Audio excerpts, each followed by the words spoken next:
எல்லாருக்கும் வணக்கம். என் பேர் அரவிந்தன். நான் நெய்வேலின்ற ஊரில் இருந்து வரேன், தமிழ்நாட்டில். இந்த வருஷம் 2009 யூபிஎஸ்சி எக்ஸாமில் ஃபஸ்ட் அட்டம்ப்டில் நான் குவாலிஃபை ஆகிருக்கேன். ரேங்க் 164 எடுத்திருக்கேன்.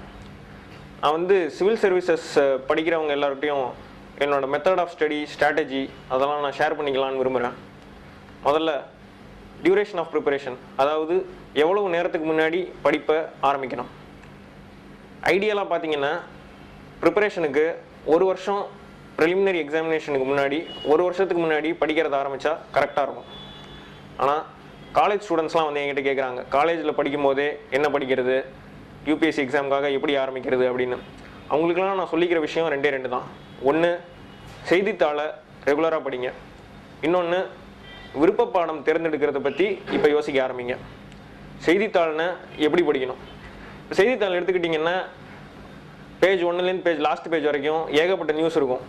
அசின்கால் லாணி குத்துனதுலேருந்து யார் கூட ஓடி போனால் அந்த மாதிரி நியூஸ்லாம் யாருமே படிக்கக்கூடாது. முதல்ல அரசியல், இந்திய அரசியலில் என்ன நடக்குது, இந்திய பொருளாதாரம் என்ன நடக்குது, இந்தியா மற்ற கண்ட்ரியோட இருக்கிற ரிலேஷன்ஸ் எப்படி இருக்குது, விளையாட்டு செய்திகள், இந்த மாதிரி அறிவுபூர்வமான செய்திகள்லாம் படிக்கணும். சென்சேஷனல் நியூஸ்ன்றதுக்காக அதை மட்டும் படிக்கக்கூடாது. முக்கியமான செய்திகள்னு பார்த்தீங்கன்னா யூபிஎஸ்சியில் நாட்டு நடப்பு நம்மளுக்கு தெரிஞ்சிருக்கணும், இந்தியாவை பற்றி நல்லா தெரிஞ்சிருக்கணும். அதுக்காக தான் நம்ம செய்தித்தாள் படிக்கிறது. கரண்ட் அஃபேர்ஸ் அப்படின்னு சொல்லுவாங்க, தினசரி நடப்புகள், அதை பற்றி நம்ம தெரிஞ்சுக்கணும். அதுக்கு தான் நியூஸ் பேப்பர் நம்ம முக்கியமாக படிக்கிறது. இன்னொன்று பார்த்தீங்கன்னா மேகசின்னா குமுதம், ஆனந்த விகடன் மாதிரி மேகசின் படிக்கிறது இல்லை. ஃப்ரண்ட் லைன் இந்த மாதிரி ஆங்கில மேகசின்லாம் பார்த்தீங்கன்னா நாட்டு நடப்பை பற்றி நல்லா டிஸ்கஸ் பண்ணியிருப்பாங்க, நல்லா கவர் பண்ணியிருப்பாங்க. இந்த மேகசின்லாம் நம்ம எதுக்கு படிக்கிறோன்னா நம்மளோட சப்ஜெக்டை பற்றி நல்லா தெரிஞ்சுக்கலாம், நம்மளோட நாட்டு நடப்பை பற்றி நல்லா தெரிஞ்சுக்கலாம். இதுக்கு வந்து மேகசின் ரொம்ப இம்பார்ட்டண்ட். காலேஜில் படிக்கிறவங்க டைம் இருந்தால் மேகசின் படிங்க. ஆனால் நியூஸ் பேப்பர் படிக்கிற பழக்கத்தை இப்போலேருந்தே வளர்த்துக்கோங்க. ஏன்னா யூபிஎஸ்சி ப்ரிப்பரேஷனில் ஆரம்பித்த அன்னையிலேருந்து இன்டர்வியூ முடிகிற அன்னைக்கு வரைக்கும் நீங்கள் நியூஸ் பேப்பரை கண்டிப்பாக டெய்லி படிக்கிற மாதிரி இருக்கும். ஓகேவா? அடுத்தது வந்து விருப்ப பாடம். ஆப்ஷனல் சப்ஜெக்ட்ஸ்னு சொல்கிற விருப்ப பாடத்தை தேர்வு செய்கிறது எப்படி? ஆப்ஷனல் சப்ஜெக்ட்ஸை வந்து கரெக்டாக தேர்வு செஞ்சிட்டிங்கனாலே போகிறோம், நீங்கள் பாதி கிணற தாண்டின மாதிரி. எல்லாருமே கவனிக்காமல் விடுற முக்கியமான விஷயம் வந்து பார்த்தீங்கன்னா இந்த விருப்ப பாடம் தேர்வு செய்கிறது. விருப்ப பாடம் தேர்வு செய்கிறதுன்றது நம்ம கல்யாணம் பண்ணிக்கிற மாதிரி. கல்யாணம் பண்ணிக்கிட்ட அப்புறம் நம்ம யோசிக்கக்கூடாது, ஐயோ இதோட பெட்டராக பண்ணியிருக்கலாமோ அப்படின்னு. அதனால் தேர்வு செய்யும் போதே ப்ராப்பராக பார்த்து தேர்வு செய்யணும். விருப்ப பாடம்னா என்ன? யூபிஎஸ்சியில் மெயின் எக்ஸாமினேஷனில் 2 விருப்ப பாடங்கள் தேர்வு செஞ்சு நம்ம எழுதணும் எக்ஸாமாக. சப்ஜெக்டெல்லாம் பார்த்தீங்கன்னா அக்ரிகல்ச்சர்லேருந்து ரஷ்யன் லிட்ரேச்சர் வரைக்கும் எல்லா சப்ஜெக்டும் இருக்குது. அதுக்காக எல்லா சப்ஜெக்ட்டையும் ஒன்றா எடுத்து பார்க்கணுன்னு அவசியம் இல்லை. உங்களுக்கு தெரிஞ்ச பிடிச்ச சப்ஜெக்ட்டு ஒரு 4-5 எடுத்துக்கோங்க. 4-5 எடுத்துக்கிட்டு சிலபஸ் என்னன்னு பாருங்கள். என்ன சப்ஜெக்ட்டு, என்ன சிலபஸ் கொடுத்துருக்காங்க யூபிஎஸ்சி வெப்சைட்லேயே திறந்து பார்த்தீங்கன்னா சப்ஜெக்டோட சிலபஸ் இருக்கும், ப்ரீவியஸ் இயர் வினாத்தாள்கள் இருக்கும். அதெல்லாம் எடுத்து பாருங்கள், படிங்க. படித்து உங்களுக்கு அந்த சப்ஜெக்ட் பிடிச்சிருந்ததுன்னா என்சிஆர்டி அப்படின்னு சொல்லக்கூடிய இந்த சிபிஎஸ்சி போர்டுக்கெலாம் பயன்படுத்துகிற புக் இருக்குது, 11th ஸ்டாண்டர்ட் 12th ஸ்டாண்டர்ட், அந்த புக்கெல்லாம் எடுத்து படித்து அதுக்கப்புறம் ஆப்ஷனல் செலக்ட் பண்ணணும். ஆப்ஷனல்ஸ் எப்படி செலக்ட் பண்ணலாம்? சில பேர் பார்த்தீங்கன்னா அவங்க பட்டம் படிக்கும்போதே ஒரு சில சப்ஜெக்ட் படிச்சுட்டு இருப்பாங்க. அந்த மாதிரி இருக்கிறவங்களுக்கு வசதியாக போச்சு. அவங்களோட சப்ஜெக்ட் ஒரு சப்ஜெக்ட் எடுத்துக்கலாம், இன்னொரு சப்ஜெக்ட் அவங்களுக்கு வேணுங்கிறத சூஸ் பண்ணிக்கலாம்.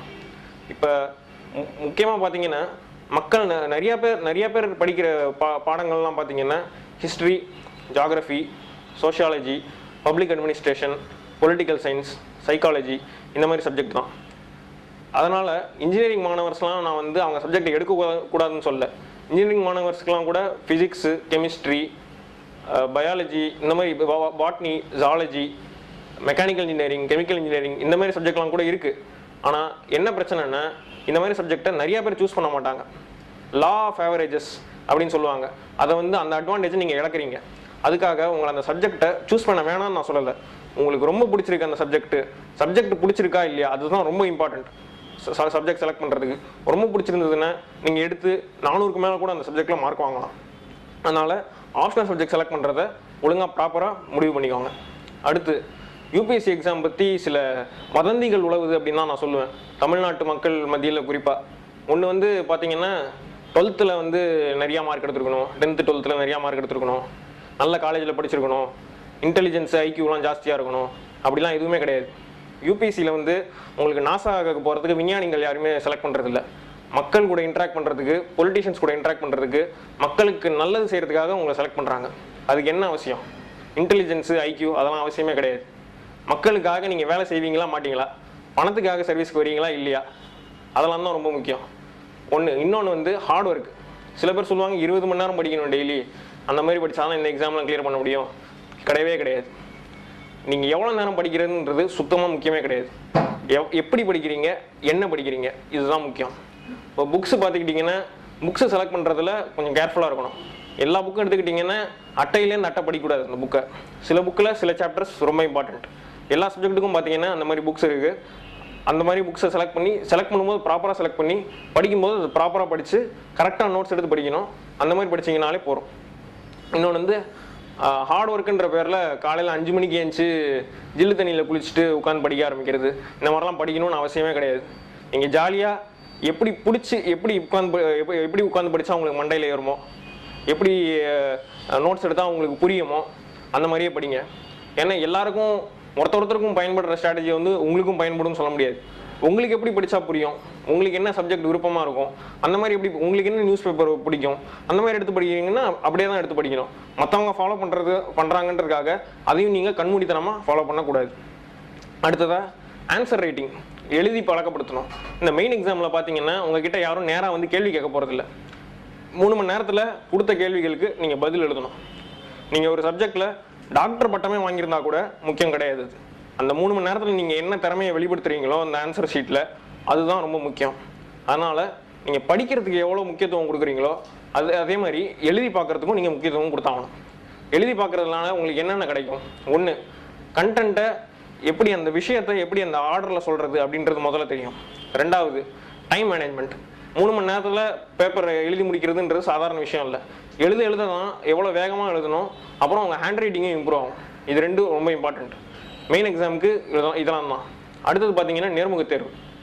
நேர்முகத் தேர்வை பற்றியும் பார்த்தீங்கன்னா சில முக்கியமான வதந்திகள்லாம் உலாவுது.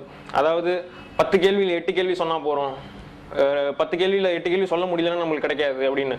இது வந்து ஒரு வினாடி வினா மாதிரியான ஒரு இது கிடையாது. உங்கள் பர்சனாலிட்டி வந்து அவங்க ஜட்ஜ் பண்ணுறாங்க.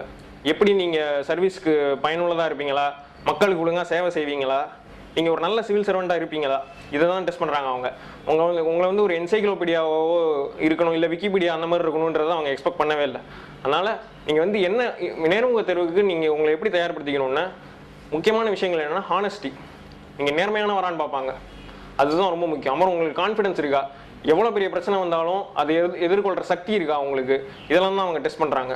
அதனால் உங்களுக்கு வந்து உங்களை பற்றி நல்லா தெரிஞ்சிருக்கணும், உங்கள் ஊரை பற்றி நல்லா தெரிஞ்சிருக்கணும், உங்கள் ஊரில் இருக்கிற பிரச்சனையை பற்றி தெரிஞ்சிருக்கணும், நம்ம நாட்டை பற்றி தெரிஞ்சிருக்கணும், நம்ம நாட்டில் இப்போ தற்சமயம் என்ன நடந்துகிட்டு இருக்கு அப்படின்னு தெரிஞ்சுக்கணும். உங்களுக்குள்ள ஒரு பேஷன் இருக்கா அப்படின்னு பார்க்குறாங்க அவங்க. நீங்கள் வேலை செய்கிறதுக்கு தயாராக இருக்கீங்களா, உங்களுக்கு பிடிச்சி தான் இந்த வேலைக்கு வரீங்களா, இல்லை வேறு ஏதாவது பணத்துக்காக வரீங்களா, பவருக்காக வரீங்களா, அதெல்லாம் டெஸ்ட் பண்ணுறதுக்காக தான் உங்கள் பர்சனாலிட்டி டெஸ்ட் வைக்கிறாங்க. இது எல்லாத்தையுமே நீங்கள் ஒழுங்காக பார்த்துக்கிட்டிங்கன்னா 300க்கு 200க்கு மேலே ஈஸியாக எடுத்துடலாம். அப்புறம் இன்னொரு முக்கியமான விஷயம், முதல் அட்டம்ப்டில் கிளியர் பண்ண முடியாது அப்படின்னு ஒரு மித்து இருக்குது. எனக்கே அந்த மாதிரி ஒரு இது இருந்தது. நான் முதல்ல ப்ரிப்பரேஷன் ஆரம்பிக்கும் போது எல்லார்ட்டையும் பேசி பார்த்ததில் எனக்கு என்ன தோணுச்சுன்னா, முதல் அட்டம்ப்டில் கிளியர் பண்ண முடியாது அப்படின்னு. கிடையவே கிடையாது.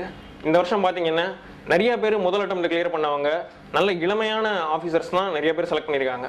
அதனால் முதல் அட்டம்ப்டில் கிளியர் பண்ணுறதுக்கு ஒன்றுமே பெரிய மேஜிக்லாம் எதுவும் கிடையாது. இல்லை, எல்லாத்தையும் கரெக்டான டைமில் கரெக்டாக பண்ணிட்டு வந்தீங்கனாலே முதல் அட்டம்ப்டில் கிளியர் பண்ணிடலாம். கான்ஃபிடன்ஸ் ரொம்ப முக்கியம். நம்ம முதல் அட்டம்ப்ட்லேயே பண்ண முடியும் அப்படின்ற கான்ஃபிடன்ஸ் இருக்கணும். கரெக்டான டைமில் ப்ரிப்பேர் பண்ண ஆரம்பிக்கணும். ஒரு வருஷத்துக்கு முன்னாடி ப்ரிப்பேர் பண்ண ஆரம்பிச்சிங்கன்னா முதல் அட்டம்ப்ட்லேயே கண்டிப்பாக கிளியர் பண்ணிடலாம்.